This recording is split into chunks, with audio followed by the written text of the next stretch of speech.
కొలనుపాక గ్రామ పంచాయతీ వాస్తవ్యులైనటువంటి భీమగోని సంతోష్ పలు సేవా కార్యక్రమాలతో అక్కడి ప్రజలకు ఎంతగానో చేరువయ్యారు. సమాజానికి ఏదో ఒకటి చెయ్యాలన్న సంకల్పంతో మరి పేద ప్రజలకు చేయూతనిస్తూ యువతను ప్రోత్సహిస్తూ ముందుకు సాగుతున్నారు. ఈ నేపథ్యంలోనే కొలనుపాక గ్రామ పంచాయతీ సర్పంచ్ అభ్యర్థిగా ఆడవాళ్లు సైతం రాజకీయాల్లోకి రావాలి, ఆర్థికంగా ఎదగాలి అన్న ఒక దృఢ సంకల్పంతో తన సతీమణితో నామినేషన్ను దాఖలు చేయించారు. మరి ఈ నేపథ్యంలో వారు చేస్తున్నటువంటి అసలు సేవా కార్యక్రమాలేంటి, నిజంగా వారికి ఉన్నటువంటి లక్ష్యాలేంటి అనే విషయాన్ని మనం ఒక్కసారి అడిగి తెలుసుకుందాం. సార్ నమస్కారం. సార్ మీరు కొలనుపాక గ్రామంలో పలు సేవా కార్యక్రమాలు చేస్తున్నామని విన్నాం. అసలు ఈ సేవా కార్యక్రమాలు చేయాలన్న ఆలోచన ఎలా వచ్చింది సార్? ముందుగా నా కొలనుపాక గ్రామ ప్రజలకి, నా కొలనుపాక స్త్రీమూర్తులకి పేరు పేరున నమస్కారాలు తెలియజేస్తున్నాను. నా పేరు భీమగోని సంతోష్, కొలనుపాక. నేను ఈ సేవా కార్యక్రమం మొదలుపెట్టడానికి కారణం మా ఎమ్మెల్యే గారైన ప్రభుత్వ వైపు గారు. ఆయన ఇన్స్పిరేషన్ తీసుకొని ఆయన చేసే సేవా కార్యక్రమం చూసి నాకు ఇన్స్పిరేషన్ అనిపించి ఇళ్ళకి రావాలనుకున్నా. గతంలో నేను ఎప్పుడూ ఇది ఊహించలే రాజకీయంలోకి వస్తా అని. నేను నా వ్యాపారం చేసుకుంటూ హ్యాపీగా ఉన్నాను. బట్ ఏంటంటే అన్నం చూసిన తర్వాత ఇన్స్పిరేషన్ అనిపించింది. చాలా విషయాలలో ఇన్స్పిరేషన్ తీసుకున్నాను. అంతకుముందుకు నేను ఏ రాజకీయ పార్టీలో కానీ దేంట్లో కానీ లేను. అన్నం చూసిన తర్వాతే అన్నకు ఎమ్మెల్యేల కన్నా ముందు నేను ఈ పార్టీలకు రావడం జరిగింది. కేవలం అన్న మీద అభిమానం అన్న కోసమే రావడం జరిగింది. ఆ అన్న వల్ల నేను ఇన్స్పిరేషన్ తీసుకొని దీంట్లోకి రావడం జరిగింది. సేవా కార్యక్రమం మొదలుపెట్టాను. భీమగోని సంతోష్ ఎలాంటి వారికి సహాయాన్ని అందిస్తారు? ఏ అంశంలో సహాయాన్ని అందిస్తారు? నా వల్ల కొలనుపాకలో ఏదైతే అవసరం ఉందో, నా దగ్గర ఏదైతే అవసరానికి నేను తీర్చగలను ఆ అవసరానికి వెళ్తున్నా. ముందుగా అన్న మొదలుపెట్టిన పెద్ద కార్యక్రమం ఏంటంటే చనిపోయిన నిరుపేద కుటుంబానికి 50 కిలోలు క్వింటల్ బియ్యం ఇవ్వడం చూశాను. అన్న దగ్గర నేను ఇన్స్పిరేషన్ తీసుకొని అన్న గెలిచిన తర్వాత, ప్రభుత్వం వచ్చిన తర్వాత నేను కూడా దాన్ని కంటిన్యూ చేస్తున్నాను. ఈరోజు వరకు దాదాపు ఒక 60 నుండి 70 క్వింటల బియ్యం నా వల్ల సహాయం పొందారు కొలనుపాక గ్రామ ప్రజలు. నేను వాళ్ళని నా ఇంట్లో ఫ్యామిలీలాగా అనుకుంటున్నాను. వాళ్ళకి ఇచ్చినందుకు నేను ఆనందపడుతున్నాను. నాకు అవకాశం ఇచ్చినందుకు, అది వచ్చినందుకు. అది అన్నను ఇన్స్పిరేషన్ తీసుకునే విషయమే. అన్న ద్వారానే వచ్చింది. నాకు అది బాగా అనిపిస్తుంది.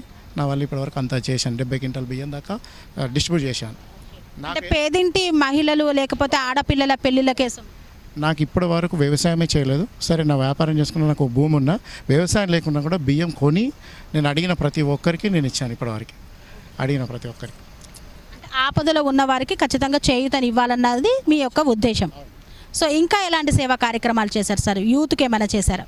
యువతకి నేను ఖచ్చితంగా యువతను ప్రోత్సహించడానికే నాకు బాగా ఇంట్రెస్ట్. ఆ యువత కోసం నేను చేసిన మొదటి ఏంటంటే క్రీడలు ఉంటే యాక్టివ్ ఉంటుంది, ఆరోగ్యం ఉంటుంది, వాళ్ళ మైండ్ సెట్ కూడా రిలాక్స్ ఉంటుందని యువతకి ప్రోత్సహించిన. క్రికెట్ అడిగినా, కబడ్డీ అడిగినా, ఇంకేది అడిగినా నా వల్ల వాళ్ళకి పోటీలు పెట్టి గతంలో 3 సార్లు, నేను 3 సంవత్సరాలు సేవకరంగా 3 సార్లు నేను క్రికెట్ పెట్టాను. టోర్నమెంట్ పెట్టి ఒకసారి ఐలన్న గారు 2 సార్లు పిలుచుకున్నాను. 2 సార్లు ఆయన అటెండ్ అయ్యారు. మాకు మంచి ఎంకరేజ్ చేసిండు. పిల్లలు కూడా విలేజ్లో, కొలనుపాక విలేజ్లో చాలామంది అన్న బాగుంది, దీనికి ఏదన్నా చేయండి అంటే అన్నగారిని ఇంకా అడిగి మిగతా నెక్స్ట్ క్రీడలు మా కొలనుపాకలు పెట్టింది పేరు కబడ్డీ. ఇంతమంది క్రీడలు ఏ క్రీడ అయినా మండలం మొత్తం ఇక్కడనే క్రికెట్ ఆడేది, కబడ్డీ ఆడేది. అలాంటి కొలనుపాకలో మన కొలనుపాక గుర్తించాలని చాలా రోజుల తర్వాత మళ్ళీ నేను మొదలుపెట్టాను. నా యువతను ముందు తీసుకోవాలని, నా యువత బాగుండాలని ప్రోత్సహిస్తున్నాను. కొలనుపాక 101 చెరువులు, 101 లింగాలను పేరు కాంచింది. సో కొలనుపాకలో ఎన్నో చారిత్రకమైనటువంటి శివాలయం సైతం ఉంది, చండికా సోమేశ్వర స్వామి ఆలయం. మరి ఈ ఆలయ అభివృద్ధికి ఏం చేయదలుచుకున్నారు సార్? నేను దీంట్లో రాజకీయాలు 3.5-4 ఇయర్స్ కింద అనుకున్నప్పుడే నా కొలనుపాక గుడి సోమేశ్వర ఆలయం అనేది గత 400 సంవత్సరాల క్రితం పురాతనమైన టెంపుల్, స్వయంభూ టెంపుల్, చండికామాత సోమేశ్వర ఆలయం స్వయంభూ. అలాంటి టెంపుల్ చాలా వెనుకబడిపోయింది. మనం తిరుపతికి వెళ్తే కాళహస్తికి వెళ్తున్నాం, మన గుట్ట ఎంత బాగా డెవలప్ అయిందో చూసాం. అదేవిధంగా నా కొలనుపాక ఖచ్చితంగా గుడి ఉన్నది. ఆ గుడిని రోజుకు ఒక 5,000 నుండి 10,000 మందిని దర్శనం చేసుకునే విధంగా ఆ గుడిని డెవలప్ చేయాలి. ఎందుకు అక్కడ పవర్ ఉంది, ఆ పవర్ని వెలికి తీయాలి, ఆ పవర్ ప్రచారం చేయాలి, మొత్తం రాష్ట్ర స్థాయిలో వెళ్ళిపోవాలి, దేశ స్థాయిలో వెళ్ళిపోవాలి. అదే నా మొదటి లక్ష్యంగా పెట్టుకున్నాను. ఎందుకంటే చాలా పవిత్రమైన గుడి. ఒక్కసారి అందులో పోతే వైబ్రేషన్స్ ఉంటాయి, ఆ గుడిలోకి వెళ్తే వైబ్రేషన్స్ ఉంటాయి, అంత పవర్. ఈ మధ్యనే కొంచెం గిరి ప్రదక్షిణను పెట్టాము. ఆ గిరి ప్రదక్షిణ ప్రతి మంత్ పెట్టాలని పెద్దలను, ఊరిలో ఉన్న గ్రామ అఖిలపక్ష నాయకులు అందరినీ కోరుకుంటూ, గ్రామ ప్రజలు ప్రతి నెల పెట్టుకుంటూ ఆ గుడిని డెవలప్ చేసుకోవాలి. ఖచ్చితంగా చెప్తున్న గుడికి దగ్గరకు వచ్చి ఏ కోరిక కోరుకున్నా ఆ గుడి దగ్గర అవుతుంది. అదే నా మొదటి లక్ష్యం. గుడిని బాగా డెవలప్ చేయాలి. ఆ అమ్మవారి ఆశీస్సులు, ఆ భగవంతుని ఆశీస్సులు అందరికీ ఉండాలి. మా గ్రామ ప్రజలు బాగుండాలి.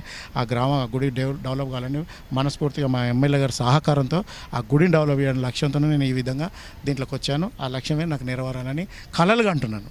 అది నిజం కావాలని భగవంతుడు మాకు అలాంటి ఆశీర్వాదం ఇవ్వాలని కోరుకుంటున్నాను.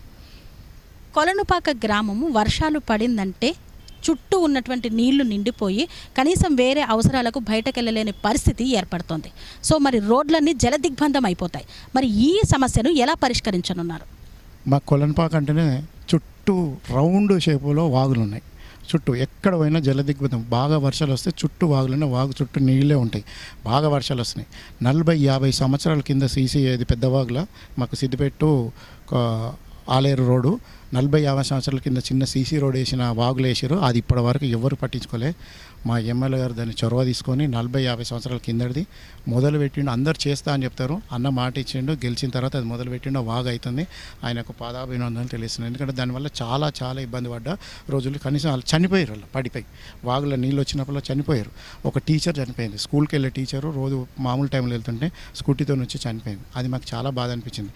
అన్నగారి దగ్గర తీసుకుపోతే తక్షణమే దాన్ని గుర్తించి దాన్ని ఇమీడియట్లీ స్టార్ట్ చేసిండు. అన్నకు మరీ ధన్యవాదాలు తెలుస్తున్నాను. ఇట్లాంటి ఇది మొదలుపెట్టిన తర్వాత ఇంకొకటి మాకు శంకుస్థాపన చేసిండు. అన్నీ ఎక్కడ ఏ వాగులున్న డ్యామ్ కట్టించిండు. వాగులను డెవలప్ చేసుకుంటూ నీళ్లు నిల్వ చేసుకుంటూ నెక్స్ట్ టైం జల దిగ్బంధం కాకుండా మా అన్నగారు ఆల్రెడీ స్టార్ట్ అయిపోయింది. అందరు చేస్తూ అంటారు. ఆల్రెడీ స్టార్ట్ అయిపోయింది. దీన్ని గుర్తించాలని కొలనుపాక గ్రామ ప్రజలను మనసారా కోరుకుంటాను. ఎందుకంటే అన్నం దీవించాలి. అన్న అంతా సేవలు చేసిండు ఐలన్న గారు. ఇప్పుడు ప్రస్తుతం కొలనుపాక గ్రామ పంచాయతీ మహిళా అభ్యర్థిగా మీ సతీమణిని నిలబెట్టారు. ఎందుకని నిలబెట్టారు? అసలు ఏం ఆశించి నిలబెట్టారు? నాకు మొదట నేను కొలనుపాక గ్రామంలోకి వచ్చినప్పుడు నేను ఏ కార్యక్రమం చేసినా స్త్రీమూర్తులతోనే చేస్తాను. నాకు ఆడపిల్ల అంటే చాలా ఇష్టం. మా ఇంట్లో మేము 7 అన్నదమ్ములు. మాకు బాబాయ్కి ఒక్కటే కూతురు. నాకు ఫస్ట్ మొదటగా పుట్టాలనుకున్న పాప పుట్టాలని మనసారా కోరుకున్నా. నిజంగానే భగవంతుడు అది ఆశించి ఫస్ట్ పాప కొట్టింది. నాకు ఆడపిల్ల అంటే అంత గౌరవం. ఆడపిల్ల అంటే స్త్రీ ఏడైతే బాగుంటుందో అక్కడ అందరూ నవ్వుకుంటుంటారు. స్త్రీ బాగుంటే ఖచ్చితంగా ఇల్లు సుఖంగా ఉంటుంది. స్త్రీ నవ్వుతే ఆ ఇల్లు డబ్బులు లేకుండా కూడా ఆనందంగా బతకగలుగుతారు. ఆ స్త్రీ అంటే నాకు అనిపిస్తున్నావు. ఆ స్త్రీ కోసం నేను ఎంత దాకా పోతున్నంటే నా ఊర్లో భర్త పని చేస్తే 10 నుండి 15 వేలు వచ్చే జాబులు ఉన్నాయి. సరే పెద్దవాళ్ళకు ఒక 20 రావచ్చు, 30 రావచ్చు. ప్రతి ఒక్క స్త్రీమూర్తి ఏదో పని చేసుకోవాలని ఆతృత పడుతుంది, ఆపత్రయ పడుతుంది. కానీ పని చేసుకోవడానికి ఓన్లీ వర్షాకాలం వచ్చినప్పుడు లేకుంటే కలుపు ఉంటారు కదా, ఆ టైంలో మాత్రమే పనులు దొరుకుతున్నాయి. కాలువలు కొయ్యలు. కానీ ఇప్పుడున్న స్టూడెంట్స్ కొన్ని చేయలేకపోతారు. ఆ పని రాదు, వాళ్ళకి తెలియదు, అది చేయలేకపోతుంది. అలాంటి నేను ఏం చేయాలనుకున్నా అంటే చాలా మేదర్ గ్రామ పంచాయతీ ఇందులో ఆల్రెడీ స్త్రీమూర్తులు చాలా మా పురుషుల కన్నా స్త్రీలు ఎక్కువ ఉన్నారు. అలాంటి స్త్రీమూర్తులు చాలా చదువుకొని చాలామంది ఉన్నారు. అలాంటి వాళ్లకు ఏదో రకంగా ఉపాధి కల్పించాలి. నా లక్ష్యం ఏంటంటే ఒక 100 నుండి 300 మందికి లక్ష్యం కల్పించాలి. ఆ ఉద్దేశంతోనే నేను స్త్రీమూర్తులను ఎంకరేజ్ చేస్తున్నా. నా కావాలనే నా వారికి నాకు ప్రేమతోని ఆ భగవంతుడు ఇవన్నీ సేవకరంగా ప్రతి ఒక్కరికి ఒక 300 మందికి ఉపాధి కల్పించినంటే నాకు చాలా రాజకీయం. అంతవరకు అదే నా లక్ష్యం. నేను పెద్ద పోస్టులకు వెళ్ళాలి, ఇంకా పైకి వెళ్ళాలని నాకు ఎక్కడ లేదు. ఓన్లీ లక్ష్యం 300 మందికి ఉపాధి కల్పించి కనీసం 5,000 నుండి 10,000 వచ్చేటట్టు ఈ విలేజ్లో కలిపించాలి. అదే నా సెకండ్ లక్ష్యం. మొదటి లక్ష్యం గుడిని డెవలప్ చేయడం. రెండో లక్ష్యం నా శ్రీమూర్తులకు 300 మందికి ఉపాధి కల్పించాలి. ఎందుకంటే భర్తకు తోడవుతుంది ఆ 10,000. వాళ్ళు హ్యాపీగా ఉన్న ఊర్లో హ్యాపీగా ఉంటారు. అది నా రెండో లక్ష్యం. చాలా ఇంట్రెస్ట్తో నా భార్యను తీసుకొచ్చి ముందడికి ఇచ్చి నిలబెట్టిన. ఆమెకి ఇంతమందికి ఎలాంటి తెలియదు. ఇంటర్వ్యూ చాలా చక్కగా మాట్లాడింది. ఎందుకంటే అలా ఉన్న అది ఉంది. చేయాలి, నాకు ఆడపిల్లలకి చేయాలని మాకు ఆతృతతో చాలా కసిగా ఉన్నాం. భగవంతుడు ఏ ప్రభుత్వం వచ్చినా ఏ నిలబడ్డా సీసీ రోడ్లు వస్తుంటాయి. సరే వాళ్ళకున్న పరిధి మేరకు సీసీ రోడ్లు వస్తాయి, లైట్స్ వస్తాయి, మోరీలు కట్టిస్తారు, ఇవన్నీ చేస్తారు. అది కాదు, నాకు పని కల్పించాలి. అంటే స్వయంగా ఎవరికి పని వాళ్ళు ఆధారపడాలి. గవర్నమెంట్ మీద ఆధారపడదు. సొంతం మీద ఆధారపడ్డప్పుడే గవర్నమెంట్ బాగుంటుంది. గవర్నమెంట్ బాగుంటే మనం బాగున్నట్టే. మనము గవర్నమెంట్ ఎప్పుడు ఆధారపడితే పింఛన్ కోసం ఆధారపడడం, ఇంకో దానికోసం ఈ పథకాలు వస్తాయని ఆధారపడడం. పథకాలు 100% ఏ గవర్నమెంట్ ఉన్నా మా గవర్నమెంట్ అయితే ఎక్సలెంట్గా చేస్తున్నది. ఆ పథకాలతో లబ్ధి పొందిన వాళ్ళు మా ఊళ్ళో చాలామంది ఉన్నారు. సరే అదొక భాగమైన అది కాకుండా సొంతగా డిపెండ్ కావడమే నాకు అనుకుంటున్నా. ఆ లక్ష్యం కోసమే నేను దీంట్లోకి వచ్చాను రాజకీయ జీవితంలోకి. ఇప్పుడు కొలనుపాక గ్రామ పంచాయతీ ప్రజలకు సర్పంచ్ అభ్యర్థిగా మీ భార్యను నిలబెట్టారు. మరి ఆ ప్రజలకి మా TR9 టీవీ ద్వారా మీరు ఏం చెప్పదలిచారు? నేను కొలన్పాక గ్రామ ప్రజలకు తెలియజేసిన నా లక్ష్యాలను చెప్పాను. ఆ లక్ష్యం నెరవేరాలంటే ఒక మంచి ఉద్దేశం ఉన్న నాయకుడు కావాలి. నేను ఏదో సడన్గా ఇప్పుడు వచ్చిన 4 సంవత్సరాలు నా సేవా కార్యక్రమం అది ఎక్కడ కూడా కొన్ని విషయాలలో నేను అడ్వర్టైజ్మెంట్ చేసుకోలేదు. నా యువత నన్ను ఎంకరేజ్ చేసింది, నా స్త్రీలు నా ఎంకరేజ్ చేసింది. ఆ స్త్రీలను నిలబెట్టాలని నేను మొదటి లక్ష్యం అయితే, నా యువత నిలబెట్టడం 2వ లక్ష్యం, 3వ లక్ష్యం గుడిని డెవలప్ చేయడం. ఇటువంటి మోర్లు వేస్తా, నేను లైట్లు వేస్తా, నేను అది కట్టిస్తా ఇది కట్టిస్తా అని చెప్పట్లే, అనవసరమైన వాదనలు చేయట్లే, అనవసరమైన చెప్పట్లేదు. నా వల్ల కావాల్సింది ఏంటంటే నా ఊరికి ఒక కంపెనీ రావాలి, 300 మందికి ఉద్యోగాలు కల్పించాలి, నా గుడి డెవలప్ కావాలి, దానివల్ల ఒక 200-300 బతకాలి అనేదే నా లక్ష్యాలు. ఆ లక్ష్యాలను చూసి కొలన్పాక గ్రామ ప్రజలారా ఆలోచించండి. చదువుకున్న నాలెడ్జ్ ఉంది. మేము స్వతహాగా నేను చిన్నప్పటి నుండి మాకు ఎక్కడ కూడా ఎలాంటి గుంట భూమి లేదు, కానీ కష్టపడి సంపాదించుకుంటూ వచ్చిన అందులోకే నేను రూపాయి పెట్టుకుంటా నా ఊరిలో ఉంటున్నాను. నా ఊరు బాగుండాలని మనసారా కోరుకుంటున్నాను. నా ఊరిలో నాకు ఈ అవకాశం ఇస్తే ఇవన్నీ చేయడానికి నేను సిద్ధంగా ఉన్నాను. మాకు ఒక అవకాశం అండి, అన్నగారు ఆశిస్తున్నాను, మా అందరికీ అవకాశం ఇస్తే ఖచ్చితంగా నేను చూపిస్తాను.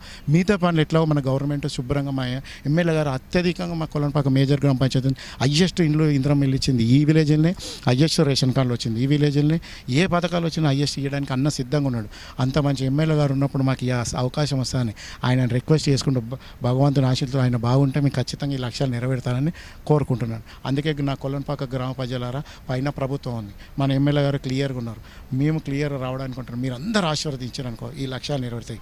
ఆలోచించండి. ఉపాధి కల్పిస్తా అంటున్నా, అనవసరమైన మాటలు చెప్పట్లేదు. ఆ ఉపాధి బాగుంటే ఎంత కుటుంబాలు బాగుంటాయో చూడండి. ఒక రోజుకి ఇచ్చే 500-1000 రూపాయలు ఓటు కోసం ఆలోచించకండి, డబ్బులు తీసుకోకండి. తీసుకున్నా సరే మీరు ఒకటే ఆలోచించండి, నా లక్ష్యాలు ఇవి, మీకు ప్రతిరోజు 500 రావాలని కోరుకుంటున్నాను, అలాంటి వర్క్ చేయాలనుకుంటున్నాను. అది ఆలోచించి చదువుకున్న వాళ్ళకు మాకు ఎంకరేజ్ చేయండి, మమ్మల్ని ఆశీర్వదించండి. ప్రతి ఒక్కరూ ఇది ఆలోచించండి, మనసులో పెట్టుకొని చేయాలని కోరుకుంటున్నాను. శ్రీ అవధూతాశ్రమము బోధానంద సత్యారామూర్తి ఆర్యుల గోసేవాశ్రమము మరియు వృద్ధాశ్రమము పడాల. ఆశ్రమములో గోసేవ, గోవుల దానము స్వీకరించుట, మీ నవగ్రహ దోషములు పోవుటకు గోపూజ చేయబడును. మూలికా వైద్యము, గోపంచగవ్య వైద్యము చేయబడును. యంత్రములు, తావీదులు ఇవ్వబడును. శాంతి హోమములు చేయబడును. మీ ఆత్మీయుల పుట్టినరోజు, పెళ్లి రోజు మరియు వర్ధంతి వంటి ముఖ్యమైన దినములలో గోసేవ లేదా అన్నదానం చేయదలిచిన వారు సంప్రదించండి. మా వృద్ధాశ్రమంలో ఖాళీలు కలవు. చేరదలిచిన వారు సంప్రదించండి. శ్రీ శ్రీ శ్రీ స్వామి బోధానందగిరి శ్రీ అవధూతాశ్రమము, అయ్యప్ప స్వామి గుడి దగ్గర, పడాల, తాడేపల్లిగూడెం 2. Cell numbers 7981356374, 9618034 138.